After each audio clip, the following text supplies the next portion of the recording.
సంపత్ వసూల దందా రుజువేమైనా ఉందా? ఉమ్మడి పాలమూరు జిల్లాలో ఏఐసీసీ నేత సంపత్ వసూల దందాకి పాల్పడుతున్నారని ఆరోపించారు బీఆర్ఎస్ నేతలు. అయితే బీఆర్ఎస్ ఆరోపణలకి ఆధారాలేంటని ప్రశ్నిస్తున్నారు కాంగ్రెస్ నేతలు. పాలమూరు జిల్లాలో వసూల్ రాజా అంటూ వస్తున్న ఆరోపణలు అవాస్తవమన్నారు ఏఐసీసీ నేత సంపత్ కుమార్. తనపై కుట్ర చేస్తున్నారని అన్నారు. ఆయన కాస్త కట్టుక తల్లి 8 లక్షలను కాస్త 8 కోట్లు చేసిండు. తర్వాత జేసీబీకి ఏమన్నది నాకే ఏమన్నా అని రాసిండు. అట్లా అది 8 కోట్లుగా పోయింది. జేసీబీ కాంట్రాక్టర్ దాకా నాకు వచ్చింది. అంతకు మించి ఏమి లొట్టపేది కూడా లేదు. సంపత్ బెదిరింపులకు పాల్పడింది వాస్తవం అనడానికి తమ దగ్గర ఆధారాలున్నాయంటున్నారు బీఆర్ఎస్ నేతలు. 8 లక్షలంటే నేరం కాదా? చలో అట్లా ఆలోచిద్దాం. చారానైనా ఆటానైనా రూపాయి అయినా నేరమే అంటే నువ్వు ఒప్పుకుంటున్నట్టే కదా. నువ్వు వాళ్ళతో మాట్లాడింది ఒప్పుకున్నట్టే, నువ్వు వసూలు అడిగింది ఒప్పుకున్నట్టే. కానీ ఏంటంటే 2 సున్నాలను తీసేసి తక్కువ చేసి చెప్తున్నాను. లేదు నేను 8 కోట్లు కాదు 8 లక్షలే అడిగినానంటవా? నువ్వు ఎక్స్టార్షన్ చేస్తున్నానైతే ఒప్పుకుంటున్నావు కదా. దాని మీద విచారణ జరగాలి. విచారణ జరిగితే బయటికి వస్తుంది 8 కోట్లు కాదు. ఈ అవినీతి తిమింగలం వీళ్ళంటున్న వసూల్ రాజా ఏమేమి అవినీతి చేసిండో, ఆసుపత్రులైనా ఆయనకే కాంట్రాక్టులు, భూమి కబ్జాలు, కాంట్రాక్ట్ ఉద్యోగాలను సంపత్ అమ్ముకుంటున్నారు కాబట్టి నోటిఫికేషన్లు రావడం లేదన్నారు క్రిషాంక్. కాంట్రాక్ట్ ఉద్యోగులు భర్తీ అవుతున్నాయి, నోటిఫికేషన్లు పడతలేవు. ఎందుకంటే వీళ్ళకి ఇది కావాలి కాబట్టి. మీకు ఛాలెంజ్ చేస్తున్నాం, మీకు ఆడియో కూడా వినిపిస్తాం. ఒక అధికారిని బెదిరించిండు, ఉంటావా ఊడగొట్టాలనా?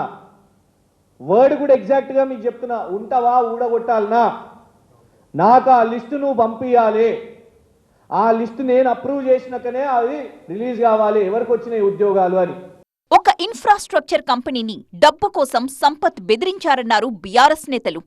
సంపత్ కుమార్ గారిని ముట్టుకుంటే అగ్యో ఏమో తెలియదు కానీ మట్టి అయిపోతారు. ఎందుకంటే మొత్తం మట్టి దందానే, ఆయన పెయ్యి మొత్తం మట్టి దందానే, ఆ మట్టి పైసలే.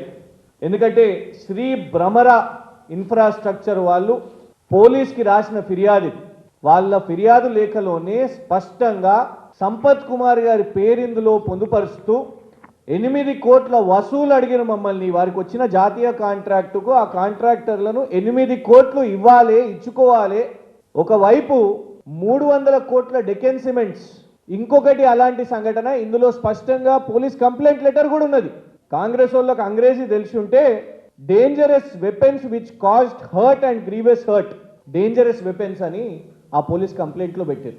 మరి దీని మీద రేవంత్ రెడ్డి గారు సిట్ విచారణ చేస్తారా? ఆలంపూర్లో సంపత్ అక్రమాలకు పాల్పడుతున్నారన్నారు బీఆర్ఎస్ ఎమ్మెల్యే విజయుడు. నడిగడ్డ ప్రాంతంలో గద్వాల ఆలంపూర్లో ఒక వసూలాగా తిరుగుతున్నాడు. మరియు అదేవిధంగా అధికారాన్ని అడ్డం పెట్టుకొని మొన్న NH-44 పనులు జరుగుతుంటే ఆపేశాడు ఈ వసూల్ రాజా. 8 కోట్లు డబ్బులు ఇస్తేనే ఆ పనులు స్టార్ట్ చెప్తాను, లేకపోతే లేని అవి ఆపేశాడు వసూల్ రాజా. మరియు అల్లంపూర్ తాలూకాలో మౌరము ఇసుక రాత్రి పగులు టిప్పర్లతోనే మరి ట్రాక్టర్లతోనే తోలిస్తున్నాడు వసూల్ రాజా సంపత్ కుమార్. పంచాయత్ సెక్రటరీని ఒక తాలూకా నుంచి ఒక తాలూకాకి చరిత్రలో ఎప్పుడు లేని విధంగా 50 మంది ట్రాన్స్ఫర్లు చేపించి మళ్ళీ తిరిగి అదే స్థానంలో తీసుకోవడానికే 2 లక్షల నుంచి 2 లక్షల నుంచి డబ్బులు తీసుకుంటాడు ఈ వసూల్ రాజా.